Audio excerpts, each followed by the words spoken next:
राधे राधे दोस्तों। आज मैं एक स्त्री की कहानी लेकर आई हूँ जो घर में सभी का बहुत ख्याल रखती है और घर के सभी लोग उसका किस प्रकार ख्याल रखते हैं, आइए इस कहानी में पढ़ते हैं। सामने के फ्लैट में रहने वाली श्यामली से दया का मिलना तो कम हो पाता था, लेकिन दया का उसकी हर गतिविधि पर ध्यान जाने अनजाने चला ही जाता था।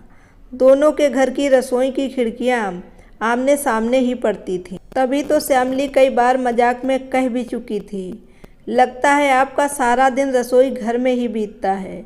सुनकर दया चुप रह जाती। यूँ देखा जाए तो दोनों की दिनचर्या में भी काफ़ी अंतर था। श्यामली बैंक में काम करती थी, पति अक्सर दौरे पर रहते थे और बच्चे बाहर हॉस्टल में थे। श्यामली का क्या, थोड़ा बहुत कच्चा पक्का बना लिया और कभी मूड नहीं हुआ तो बाहर से कुछ मंगवा लिया। पर दया, वो तो जब से ब्याह कर इस घर में आई थी तभी से अधिकांश समय रसोई घर में ही बीता। तब तो भरा पूरा ससुराल था, सब साथ रहते थे और वह थी घर की बड़ी बहू। आज भी जब कभी वे दिन याद आते हैं तो वो सोचती है कि कितना कुछ बदलाव आया था उसके व्यक्तित्व में इस घर में आकर। बेटी रीना उस दिन पूछ रही थी, मम्मी आप क्या बचपन से ही इतनी अच्छी कुकिंग करती थी? मुझसे तो अब तक गोल रोटी भी नहीं बन पाती है। बचपन तब कहाँ कुछ आता था, छोटा सा परिवार था, माँ बाबूजी और बस 2 भाई बहन। बीए करने के बाद उसकी बहुत इच्छा थी आगे और पढ़ने की, पर परिस्थितियाँ कुछ ऐसी बनी कि जल्दी शादी हो गई। ससुराल आकर देखा, सास तो घर के हर काम काज में पारंगत थी, पर ससुराल के इस पारंपरिक वातावरण में सामंजस्य बैठाना उसे काफ़ी मुश्किल लगा था। चूल्हा छुआई की रस्म तो खैर जैसे तैसे हो गई, पर जब कुछ दिनों बाद ननंद प्रभा ने आदेश दिया कि अब सुबह की चाय भाभी बनाएंगी तो वह चौंक ही गई थी। कम से कम 25-30 लोग तो होंगे ही उस घर में, और तब तक तो उस घर में गैस भी नहीं आई थी। उसने तो अब तक अपने घर में ज़्यादा से ज़्यादा 4-5 लोगों की चाय बनाई होगी। चूल्हे पर काम करने की भी आदत नहीं थी। खैर, चूल्हा तो प्रभा ने जला दिया था, पर जब वह भगोने में पानी कप से नाप कर डालने लगी तो प्रभा हंसी थी। भाभी कहाँ तक नापोगी, पूरा भगोना भरकर चढ़ा दो। फिर जब शक्कर के नाप के लिए चम्मच टटोलने लगी तो प्रभा फिर हंसी थी।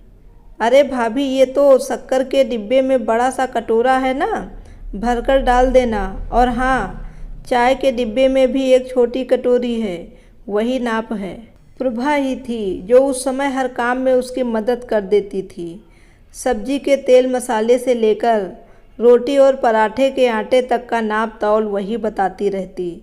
फिर तो काम करते करते उसकी भी आदत हो गई थी। सास ने तो सिलाई बुनाई अचार पापड़ तक घर के सब काम सिखाए थे, और कब वह एक अल्हड़ लड़की से एक कुशल गृहिणी बन गई वो स्वयं भी नहीं समझ पाई थी। धीरे धीरे संयुक्त परिवार से वे लोग एकल परिवार हो गए। बच्चे भी अब बड़े होने लगे थे, पर घर को सुव्यवस्थित रखने, सुचारू रूप से चलाने में ही उसका पूरा दिन खप जाता था। मेहमानों की आवाजाही भी बनी रहती थी। पति प्रभात तो शुरू से ही कम बोलते थे और अधिक टोका टाकी भी नहीं करते थे। फिर भी कई बार वो महसूस करती कि अन्य कामकाजी महिलाओं को देखकर शायद वे भी कामकाजी पत्नी की ही कामना करते होंगे।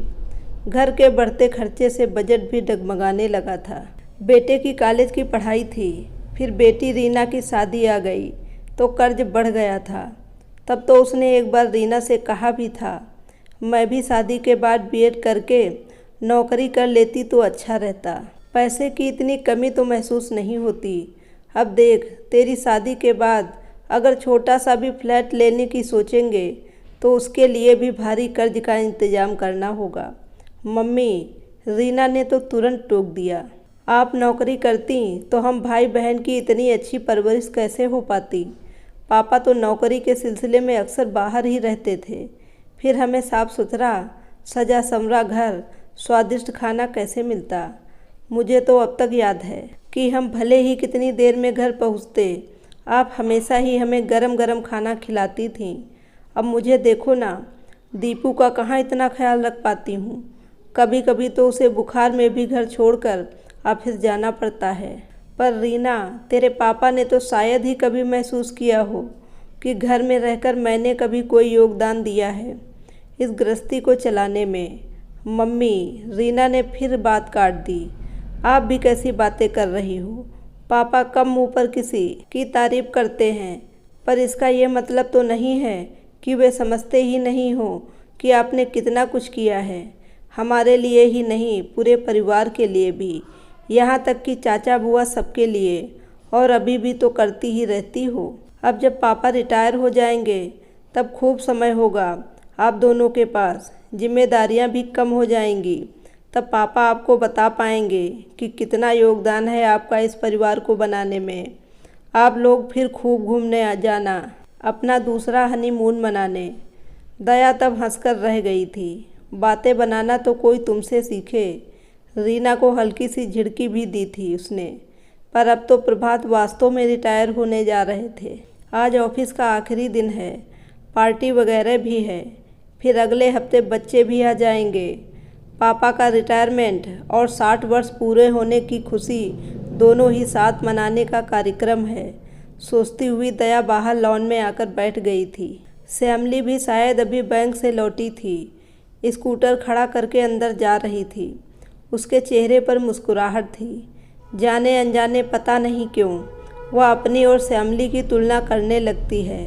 चुस्त स्मार्ट श्यामली बैंक की नौकरी के बाद कितना वक्त निकाल लेती है। उस दिन पता नहीं कितने टीवी सीरियल्स की बातें कर रही थी। दया जी, आजकल टीवी पर बहुत अच्छे प्रोग्राम्स आ रहे हैं, आप ज़रूर देखना।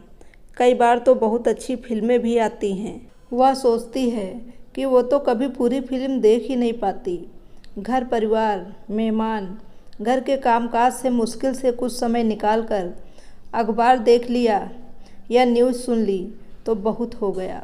उसकी ननंद देवरानी सब यही कहते, बस भाभी आप हो तो मायका ससुराल सब यही है हमारा। चलो, सबकी अलग अलग ज़िंदगी और जिम्मेदारियां होती हैं। वह क्यों तुलना करे किसी से अपनी, सोचकर उसने फिर आज खुद को समझा लिया था। प्रभात को भी लौटने में काफ़ी देर हो गई। वह सोच ही रही थी कि एक कप कॉफ़ी बनाकर पी लेती हूँ, तभी स्कूटर की आवाज़ सुनाई दी। चलो, ये भी आ गए, अब साथ ही बैठकर कॉफ़ी पी लेंगे। सोचते हुए वह रसोई घर में आ गई थी। प्रभात कपड़े बदलकर सोफे पर आराम से पसर कर बैठ गए। वो कॉफ़ी के साथ कुछ बिस्किट भी ले आई थी। अरे, खाना पीना तो बहुत हो गया, बस कॉफ़ी ही लूँगा। बहुत थक गए क्या लगते हो? वह पास आकर बैठ गई। थका तो नहीं हूँ, पर सोच रहा हूँ कि कल से करूँगा क्या। बरसों से रोज़ सुबह तैयार होकर ऑफिस जाने की आदत रही है। अब घर पर अकेले क्यों, हम दोनों तो हैं साथ में। अब बरसों बाद समय मिला है तो घूमेंगे, कहीं बाहर जाएंगे। अब तो आपकी जिम्मेदारियां भी पूरी हो गई। दया ने कॉफ़ी का कप आगे बढ़ाया और फिर अपना कप उठाया। शायद तुम ठीक कहती हो, अब ज़िंदगी आराम की रहेगी। आखिर तुम्हारी तो पूरी ज़िंदगी ही एक रिटायर्ड लाइफ रही है। एक हाउसवाइफ की ज़िंदगी तो होती है रिटायर्ड लाइफ, आराम की ज़िंदगी। प्रभात पता नहीं और क्या क्या कहते जा रहे थे, पर दया के कान अब आगे कुछ भी सुन नहीं पा रहे थे। कॉफ़ी का प्याला वैसे ही हाथ में रह गया था। मुंह का स्वाद भी कसैला हो गया था। एक ही शब्द कानों में गूंज रहा था, रिटायर्ड लाइफ। क्या पूरी ज़िंदगी में उसकी बस एक ही उपलब्धि रही है? अपने ही ख्यालों में डूबी दया ये सोचती रही। दोस्तों, कहानी आपको कैसी लगी कमेंट बॉक्स में ज़रूर बताएं। और अगर कहानी पसंद आई हो तो इसे लाइक और शेयर ज़रूर करिएगा। Thank you very much.